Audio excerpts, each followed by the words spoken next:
Did you know this Fortnite item wouldn't exist without a player? Or what about the 8-year-old that redefined skins forever? Here are the fans that changed Fortnite history. Let's roll things back 5 years ago to December 2020. Nathan DBS made a petition on Reddit asking Epic to change the reboot system with one simple suggestion: let us buy our reboot cards with gold if we can't pick them up. This got over 3,000 upvotes, with everyone agreeing this was an amazing idea, especially because at the time reboot cards expired after only 80 seconds, so it was super important to players. Little did we know it would take half a decade to implement. Smaller changes were made over the years, like increasing the time to expire or letting your team ripped in from the sky instead of standing on the van. But then finally in April 2025, Fortnite revealed that you can now buy cards for 500 gold each and even choose to pay 1,000 extra yourself to spawn in with rare items and shield right away, all because of a fan suggestion. Now back in chapter 2, when Superman first appeared in the invasion season, he had one of the coolest features around. When you jumped out of the battle bus and dived towards the island, he would have an exclusive animation. And this became so iconic that when Superman came back around in chapter 5, fans were hoping they would finally get to use the flight they all missed out on. So they jumped and realized it was totally missing. Epic either forgot or chose not to give the new Superman this diving animation. Maybe they assumed that OG owners would be annoyed if they brought it back, but they were wrong. Fans overwhelmingly begged Epic to let them use it on the latest outfit. And so a couple weeks later, this update appeared on our consoles, and it officially unlocked the flying dive. What about a feature that fans have been wanting for 7 years? Well, it is finally coming later this season. In November of 2018, a Redditor showcased their idea for a new emote wheel design. You see, at this point, the amount of emotes was getting too big to handle, especially with all the different types of them, from emojis to toys and sprays. So this user suggested a way to have pages you could scroll through. Now, the concept was a little overwhelming, but Epic took this and totally revamped the wheel with different categories and pages to browse through. It has been the same ever since. But more recently, the problem has just created itself again, with there being a sickening amount of emotes and only a handful of slots to equip your favorites. That's when the calls for a better way to do things came around. Not to mention, the emote wheel just doesn't fit into the new UI anymore, so it needed a change.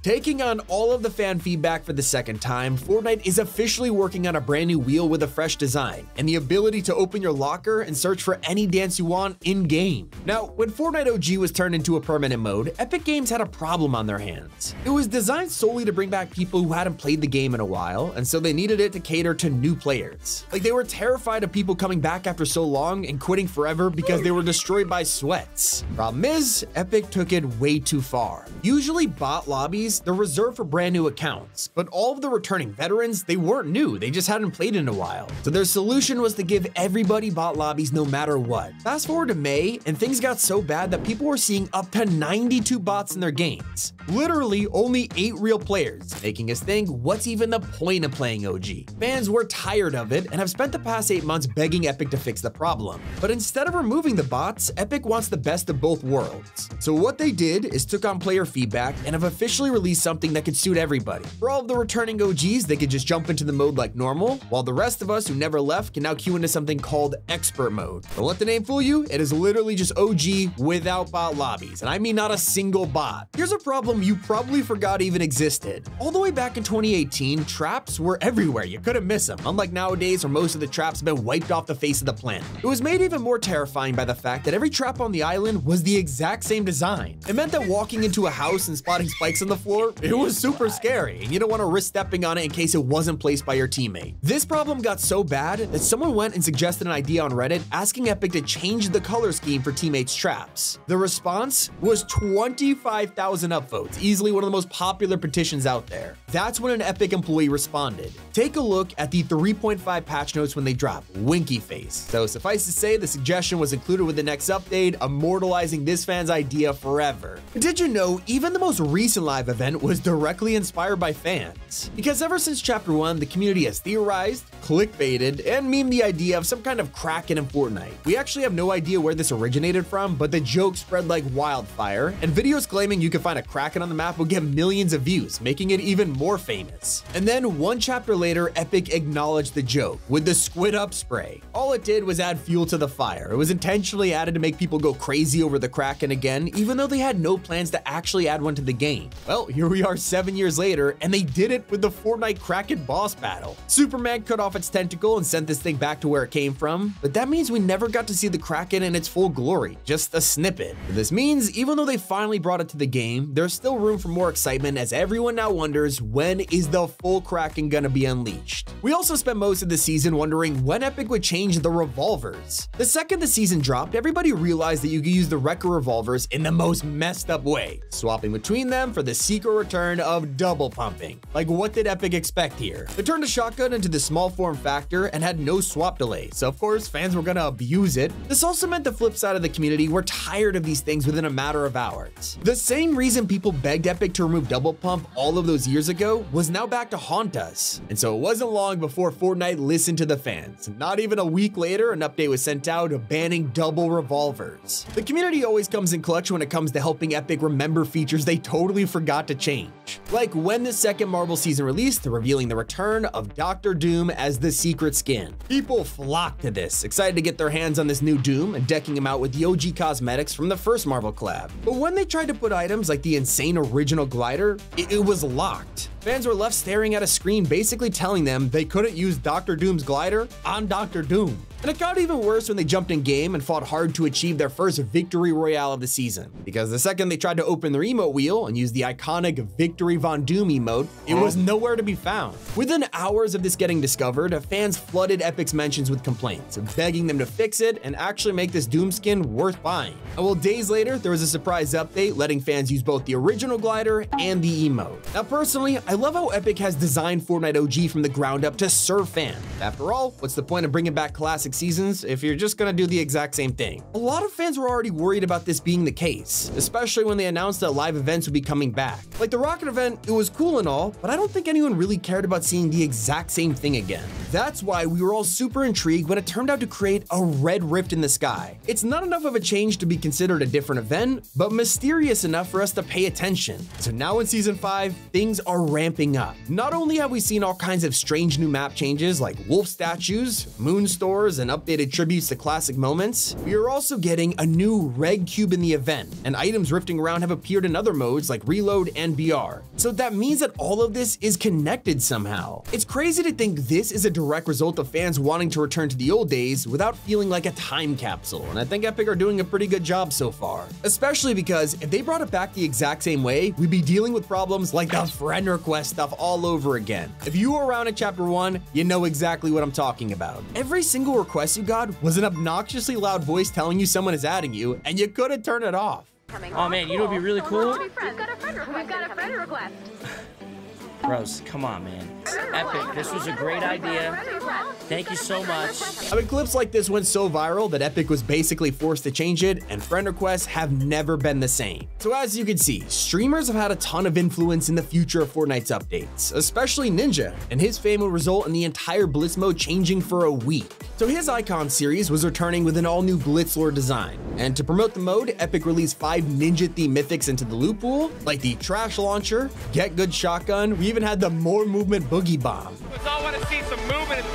I'm not seeing enough movement. But that's not all. Ninja's viewers also got to change Fortnite, because in one of his streams, for the first time ever, fans got to directly influence the entire loot pool with a vote. Like, forget the involving and picking one item, this was dozens of them. Ninja even went on Twitter and asked people to reply with more suggestions, with the most popular ones getting added to Blitz. It was awesome. But he's not the only veteran Fortnite YouTuber to shake up the new season. For the past couple of months, Lachlan, he's been pretty vocal about what he thinks is Fortnite OG's biggest issue. But in OG Fortnite, this thing is a snail's pace. This bothered him so much that he literally reached out to Epic Games and asked them personally if they would increase the battle bus speed. And well, he woke up the next day and it was made 25% faster, with Fortnite themselves responding to Lachlan's celebration with beep beep. Now the speed of a bus is nothing compared to a feature that was ripping off Fortnite players. When Epic announced that we'd be able to buy our very own cars in the item shop, it sounded amazing, especially hearing that they would be cross-compatible with Rocket League. Except that was also its biggest problem, because the second these these dropped, we were seeing insanely high prices for bundles, like the Diesel, which set you back 4,000 V-Bucks. The theory was that it was Epic trying to price match these with Rocket League, but that didn't make sense considering Rocket League cars actually have a way higher value because you use them 100% of the time while playing, and their shape actually affects gameplay, whereas in Fortnite, it's just a cosmetic look for the whiplash. Fans rightfully called this out for being a ridiculous price point, and I'm guessing the cars probably weren't selling all that well. Let's just say Epic's hand was forced, and within 2 days, the prices were reduced from 4K all the way down to 2,500 V-Bucks. Cherry on top was previous owners even getting refunds to split the difference. We also made sure we got our money's worth out of another new Chapter 5 feature, Jam Tracks. Just like cars, when these dropped, people found them pretty expensive for just a song for festival, but instead of decreasing the price, Fortnite took another approach. Over time, they took suggestions from the community, enabling them as lobby music, skydiving songs, and even being able to perform them as jam loop emotes with friends. Eventually, these became more worth than emotes, giving you all that for the same price. But even emotes have come a long way since release. Back in the day, we had to time emotes like rock, paper, scissors together. It was so scuffed, but Fortnite heard our feedback implementing synced emotes. Finally, we could get emotes that sync up our dances or even actions like a high five, hugging, even giving out Halloween candy.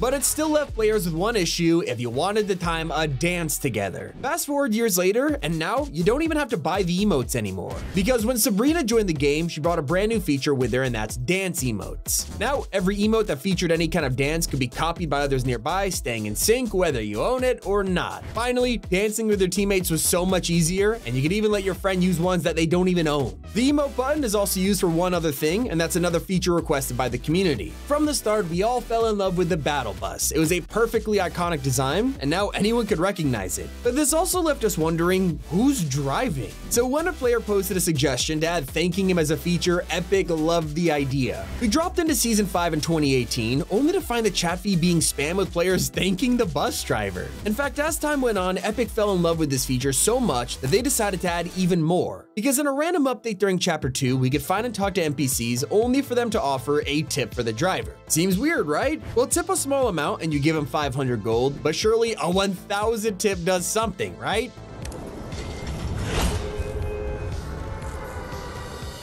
Yeah, it's just a sound effect, but at least you paid the guy who's given us countless rides. And even though you can't tip him anymore, you can always thank him for free, which is a great addition still in the game to this day. Another feature we still get is seasonal boss transformations. Most seasons we get a brand new mythic from Dr. Doom, Godzilla, Superman, and next up is Megazord. The first of these was Thanos, and back in the day, he was insane. Like if you got control of the gauntlet, there was a high chance you would dominate the lobby, so it made sense they wanted to follow it up with Doom. Somehow though, they messed it up. Instead of spawning at the start of every match, you only had a 5% chance, and if that wasn't bad enough, you had to wait 15 minutes before you found out if you got it or not. At least it was worth getting, because I don't know a single person who lost with Doom's armor. But I can't say the same about the Chapter 6 boss mythics, because these guys all had one thing in common. They kinda sucked. Both Godzilla and Superman were insanely weak on launch and needed some buffs. So after the community toasted them online, Epic heard our feedback and quickly pushed a hotfix to make them even stronger. All I'm saying is, let's hope Megazord doesn't have the same problems on his release. Superman wasn't the only hero who we forced Epic to change though, because Thor also had his own problems back in Chapter 3. To celebrate his brand new movie, Fortnite dropped a Love and Thunder pack in the shop with both heroes and a full set of items. We even got a new version of Mjolnir for anyone who missed out on the Marvel Pass. But we also got Stormbreaker. Finally, after being a mythic item in the endgame LTM, we could use it as a pickaxe and a glider, so time to equip it on Fish Stick just like the old days. And it was locked. Yeah, despite Stormbreaker not being enchanted with Odin's spell, it was locked to worthy holders only. Marvel fans started roasting Epic for the mistake, explaining the lore of the axe means anyone should be able to hold it. So the next update we logged in and found Stormbreaker unlocked, now usable by anyone in the game. Something we can't find anymore though is one of Fortnite's most beloved creatures, Klombo. He was only added for half a season, but as soon as we saw him in the Chapter 3 trailer, we immediately fell in love. In fact, before he released, Epic actually hadn't planned a name for him yet, with only the code name Buttercake in the files. The community set out to give him a name before his update came out. Eventually, one post on Reddit blew up naming him Klombo, and soon enough Epic noticed it and brought the name to life. And when he arrived just a month later, that was his name, even included in his own fruit, Clomberries. I guess we'll never know what Epic would have called them without us. They also wouldn't have realized they made an accidental weapon combo in Chapter 5. You see, the second Marvel season introduced a bunch of brand new items, but right now I'm talking about one you probably forgot, the Monarch Pistol. It was a cool item, good fire rate, damage, and the unique part was you got almost double the damage if you shot while aiming down sights rather than hip firing. This exact feature would soon become its downfall. Players noticed that if you used any projectile item like Cap Shield and then used the pistol, its special damage would buff the shield too, meaning you would go from the standard 50 damage to 83. Obviously, this was way too broken to keep in, so as soon as Epic heard about this bug, they removed the pistol's bonus feature altogether until they could stop it from buffing other items.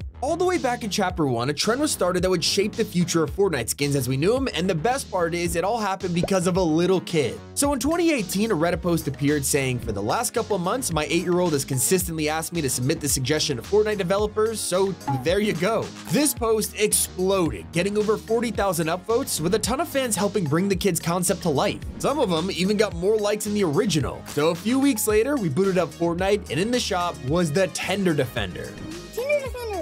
What? That's yours? It's in the game! You did it, dude. This kid literally changed the future of cosmetics, opening the door for fan-made skins with over 100 different ones existing today. Could you even imagine hopping on Fortnite right now with 2 friends and having to play squads just to stay together? Well, that's exactly what people had to do in Chapter 1 because trios wasn't even thought about. Believe it or not, it was actually a fan suggestion that took forever to be added, and even then, it didn't stick around, only appearing occasionally as an LTM. It wasn't until December 2020 that we actually got it as a core mode, and it looks like that's the case for mini seasons too. Until now, we get collab seasons like Marvel Superheroes, while other big collabs get their own events featuring mini passes, mythics, and shop items. We got Dragon Ball, Jujutsu Kaisen, even Teenage Mutant Ninja Turtles, which all did extremely well. But when they tried the Marvel season a second time around, it didn't exactly live up to the original, so Epic had to find a new approach. After player feedback came in about the collab seasons, they decided to merge the two to create a more successful idea,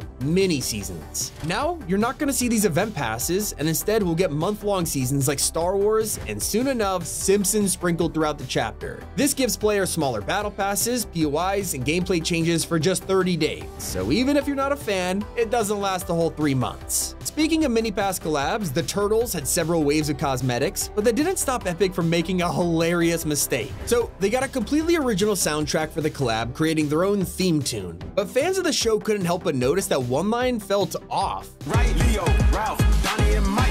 Did you hear it? Who is Ralph? Obviously, the writer of the song must have had autocorrect on because that is just not his name. So when fans pointed out the error, Epic must have got the singer back in the studio ASAP because in the next update, it was patched. Right, Leo, Ralph, Donnie, and Mike.